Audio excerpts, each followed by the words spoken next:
ইব্রাহিম আলাইহিস সালাম আল্লাহর কাছে অনেক দোয়া করলেন, রব্বি হাবলি মিনাস সালিহিন, আল্লাহ একটা নেককার সন্তান দান করুন। আল্লাহ রব্বুল আলামিন ইব্রাহিম আলাইহিস সালামের ঘরে একটা সন্তান দান করলেন। তিনি বৃদ্ধ বয়সে এক সন্তানের বাবা হলেন। সন্তানের নাম ইসমাইল আলাইহিস সালাম। ইব্রাহিম আলাইহিস সালাম তিনার সন্তান ইসমাইলকে অনেক ভালোবাসতেন, মহাব্বত করতেন। কিন্তু প্রথম স্ত্রী বিবি সারা ইব্রাহিম আলাইহিস সালামকে বলছেন, ইব্রাহিম তুমি তোমার সন্তান স্ত্রীকে মরু প্রান্তরে রেখে আসো। আল্লাহ তাআলার পক্ষ থেকে ওই আসলো, সারা যা বলেছে আপনি তাই করেন। ইব্রাহিম আলাইহিস সালাম এতদিন পর সন্তান পাওয়ার পরেও সেই সন্তানকে, এই স্ত্রীকে মরু প্রান্তরে রেখে আসলেন, যেখানে কোনো মানুষ নেই, যেখানে খাওয়ার কিছু নেই, এমন একটা স্থানে আল্লাহ তাআলার হুকুমে ইব্রাহিম আলাইহিস সালাম তিনার সন্তানকে রেখে আসলেন। ইসমাইল আলাইহিস সালামের বয়স যখন 8 হয়ে গেল, ইব্রাহিম আলাইহিস সালাম সন্তান স্ত্রীর খোঁজ খবর নেওয়ার জন্য সেখানে গেলেন। যাওয়ার পর জিলহজ মাসের 8 তারিখে আল্লাহ রব্বুল আলামিন ইব্রাহিম আলাইহিস সালামকে স্বপ্ন দেখাইলেন, ইব্রাহিম তুমি আল্লাহর রাস্তায় কোরবানি করো, তুমি আল্লাহর নামে কোরবানি করো। ইব্রাহিম আলাইহিস সালাম সকালে ঘুম থেকে উঠে তেনার অনেক সম্পদ আল্লাহর রাস্তায় দান করে দিলেন। আল্লাহ তাআলা আবার স্বপ্ন দেখাইলেন, ইব্রাহিম তুমি তোমার সম্পদ তুমি আল্লাহর রাস্তায় আল্লাহর নামে কোরবানি করো।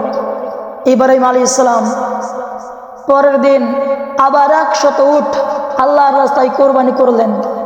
আল্লাহ তাআলা আবার স্বপ্ন দেখাইলেন, ইব্রাহিম তুমি তোমার প্রিয় বস্তু আল্লাহর নামে কোরবানি করো। ইব্রাহিম আলাইহিস সালাম চিন্তা করলেন যে আমার কাছে আমার প্রিয় বস্তু কি? তিনি দেখলেন আমার কাছে আমার প্রিয় বস্তু আমার টাকা না, আমার পয়সা না, আমার জমা জমি অর্থ সম্পদ কিছুই না। আমার কাছে আমার প্রিয় বস্তু আমার সন্তান, যাকে আমি বৃদ্ধ বয়সে পেয়েছি। ইব্রাহিম আলাইহিস সালাম সন্তানকে ডেকে বলছেন, সন্তান ক্বালা ইয়া বুনাইয়া ইন্নী আরা ফিল মানাম আন্নী আযবাহুকা ফানজুর মাযা তারা। হে আমার সন্তান, আমি স্বপ্ন দেখি আমি তোমাকে আল্লাহর নামে জবাই করছি। ফানজুর মাযা তারা, তোমার মতামত কি? তখন ইসমাইল আলাইহিস সালাম বলতেছেন, ক্বালা ইয়া আবাতি ফাল মা তু'মার। হে আমার স্নেহপরায়ণ আব্বাজান, আল্লাহ তাআলা আপনাকে যা আদেশ করেছেন আপনি তাই করেন। ইব্রাহিম আলাইহিস সালাম তিনার সন্তান ইসমাইলকে আল্লাহর জন্য কোরবানি করবেন নিয়ে যাচ্ছেন মিনায়। ইব্রাহিম আলাইহিস সালাম সামনে, ইসমাইল পেছনে। সেই সময় শয়তান এসে বলতেছে, ইসমাইল হে নির্বোধ বালক, তোমাকে তোমার বাবা হত্যা করবে, তুমি এখান থেকে পালিয়ে যাও। ইসমাইল বলতেছেন, আল্লাহ তাআলা অসংখ্য মানুষের মধ্য থেকে আমাকেই যেই কোরবানির জন্য কবুল করেছেন, এর সে সুসংবাদ আর কি হতে পারে? আর যখন কোনো বান্দা আল্লাহর জন্য ভালো কাজ করে সেখানে শয়তান বাধা দেয়, ইন্নাকা শাইতান, নিশ্চয় তুমি হচ্ছে শয়তান, সুহকান সুহকান মিন্নি, এখান থেকে দূর হয়ে যাও। ইসমাইল আলাইহিস সালাম শয়তানকে তাড়িয়ে দিয়ে যখন বাবার সামনে গেলেন, বলছেন, বাবা এখন আমাকে আল্লাহর জন্য কোরবানি করে দাও। ইব্রাহিম আলাইহিস সালাম আল্লাহ তাআলার এই হুকুম পালন করার জন্য ইসমাইলকে যখন কাঁধ করে শোয়াইলেন, শোয়ানোর পর এখন ইসমাইলের গলায় ছুরি চালাবেন। অনেক জোর দিয়ে ছুরি চালাচ্ছেন, ছুরি কাটতেছে না, আবার জোর দিয়ে কাটতেছেন, ছুরি কাটতেছে না। ইসমাইলের গলায় আরো জোর দিয়ে চাপ দিলেন, ছুরি কাটতেছে না। ইসমাইল আলাইহিস সালাম বললেন, আব্বাজান আপনি আমার মহাব্বতে ছুরি চালাইতে পারছেন না, আমার যেই পরনে কাপড়টা আছে, যেই জামা আছে, আপনি সেই জামাটা খুলে আপনার চোখ বাঁধেন, বেঁধে আমাকে আল্লাহর রাস্তায় কোরবানি করে দেন। ইব্রাহিম আলাইহিস সালাম তাই করলেন, সন্তানের জামা খুলে চোখে বাঁধলেন, বেঁধে এখন সন্তানকে আল্লাহর রাস্তায় কোরবানি করবেন। সেই সময় আসমান থেকে জিবরিল আমিন একটা আওয়াজ দিচ্ছে, আল্লাহু আকবার।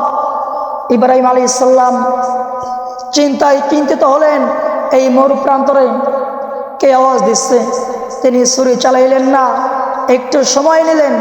এই সুযোগে জিবরিল আমিন জান্নাত থেকে একটা দুম্বা ইসমাইলের সামনে, ইসমাইলের স্থানে রেখে দিয়েছে, ইসমাইলকে ওখান থেকে সরিয়ে দিয়েছে।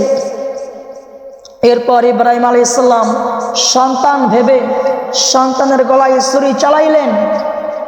ছুরি চালানোর পর রক্ত বের হয়ে গেছে, গরম রক্ত হাতে লেগে গেছে, বুঝতে পারছে সন্তান কোরবানি হয়ে গেছে।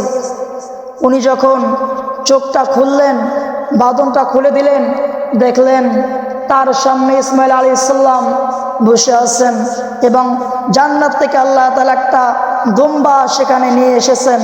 এই দৃশ্য দেখে ইব্রাহিম আলাইহিস সালাম ইসমাইলকে জোরে ধরে বলতেছেন, এইটা আল্লাহ তাআলার পরীক্ষা, আল্লাহ তাআলার পরীক্ষা, আল্লাহ তাআলার পরীক্ষা মাত্র, আর কিছুই না। এই যুবক, এই জন্য আসুন, আল্লাহ তাআলা ইব্রাহিম আলাইহিস সালামকে পরীক্ষা করার জন্য তিনার সন্তানকে আল্লাহর রাস্তায় কোরবানির কথা বলেছেন। তিনি পরীক্ষায় উত্তীর্ণ হয়েছেন এবং আল্লাহ তাআলা আমাদেরকেও বলেছেন, ফাসাল্লি লিরাব্বিকা ওয়ানহার, নামাজ পড়ো এবং কোরবানি করো। কিন্তু আমরা অনেকেই কোরবানি করি আল্লাহর জন্য না। আমরা অনেকেই ভাবি আল্লাহ আমাদেরকে সম্পদ দিয়েছেন, এই সম্পদ যদি আমরা কোরবানি না করি তাহলে মানুষ আমাকে বলবে, অমুক চেয়ারম্যান, অমুক মেম্বার, অমুক ধনী ব্যক্তি কেন কোরবানি করলো না। আমরা মানুষের কথা শুনে কোরবানি করি। অনেক সময় আমরা গোস্ত খাওয়ার জন্য কোরবানি করি, কিন্তু আল্লাহর জন্য করি না। আসলে মুসলমান তো শুধু খাওয়াটাই বোঝে। অনেক মুসলিম আছে, ইমাম সাহেবের কাছ থেকে শুনেছে কোরবানি করলে অনেক সওয়াব পাওয়া যায়, এই জন্য মানুষের গরু চুরি করে নিয়ে এসে কোরবানি করে। এই জন্যই করে যে গরু চুরি করেছে গুনাহ হয়েছে, কোরবানি করেছে সওয়াব হয়েছে। সওয়াব গুনাহ ঢিসমিস, মাঝখানে গোস্ত খাওয়া হয়, এইটাই বোঝে। আমরা অনেকেই তো ভাবি যে কোরবানি করব, গোস্ত খাবো। আসলে মুসলিমরা শুধু খাওয়াটাই বোঝে। একটা উপন্যাস পড়েছিলাম, মুসলমান, খ্রিস্টান, ইহুদি তিন বন্ধু মিলে এক সফরে গিয়েছে। সফরে যাওয়ার পর তিনজন কিছু টাকা দিয়েছে। টাকা দিয়ে এখন কি খাবে, দোকানে গিয়ে বলতেছে রুটি দাও। দোকানদার বলছে 4টা রুটি আছে, যদি 3টা নাও একটা ফ্রি, একটা পাও, এমনি দিয়ে দিব। তখন 4টা রুটি নিয়েছে, তিনজন 3টা খেয়েছে, আর আছে একটা। মুসলমান বলতেছে এইটাও খেয়ে শেষ করে ফেলি। ইহুদি খ্রিস্টান বলছে না, এইটা খাওয়া যাবে না, আমরা সবাই ঘুমিয়ে পড়ি, যে আশ্চর্যজনক স্বপ্ন দেখবে সেই রুটি খাবে। মুসলমান বলতেছে ঠিক আছে ঘুমাও। সবাই যখন ঘুমিয়ে গেল, মুসলমান ঘুমায় না। মুসলমান চুপ করে উঠে রুটি খেয়ে মুখটা মুছে ঘুমিয়ে পড়েছে। এবার যখন খ্রিস্টান ঘুম থেকে উঠলো, উঠে বলতেছে ইহুদি বন্ধু, মুসলমান বন্ধু ওঠো, আমি আশ্চর্যজনক স্বপ্ন দেখেছি। কি স্বপ্ন দেখেছো? আমি স্বপ্ন দেখেছি আমি প্রথম আসমানে গিয়েছি, ঈসা আলাইহিস সালামের সঙ্গে আমার সাক্ষাৎ হয়েছে। ঈসা আলাইহিস সালাম আমাকে বলছে, উম্মত, আমি তোমার কাছে খুশি, তোমার ওপর খুশি, এই যে রুটি আজ তুমি খাবা।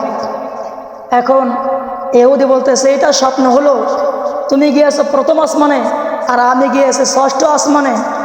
আমার নবী হযরত মুসা আলাইহিস সালাম বলতেছে, উম্মত, তোর জীবন যৌবন আমার কাছে ভালো লেগেছে, এই যে রুটি আছে তুই খাবি। মুসলমানকে এত ডাকায় মুসলমান ওঠে না। রুটি আছে, মুসলমান তো খেয়েছে। এখন মুসলমানকে বলতেছে তুমি কি স্বপ্ন দেখেছো বলো। মুসলমান বলতেছে আমি আর কি স্বপ্ন দেখব, আমি যখন ঘুমাই, তোমরা যখন নাক ডেকে ঘুমাও, আমি যখন নাক ডেকে ঘুমাই, তখন বিশাল এক দৈত্য আমার মাথার সামনে একটা লাঠি নিয়ে আমাকে বলতেছে মুসলমান রুটি খা। আমি ভয়ে রুটি খেয়ে নিয়েছি। এখন বলতেছে তোমার এত বিপদ, আমাকে ডাকাইতে পারলা না।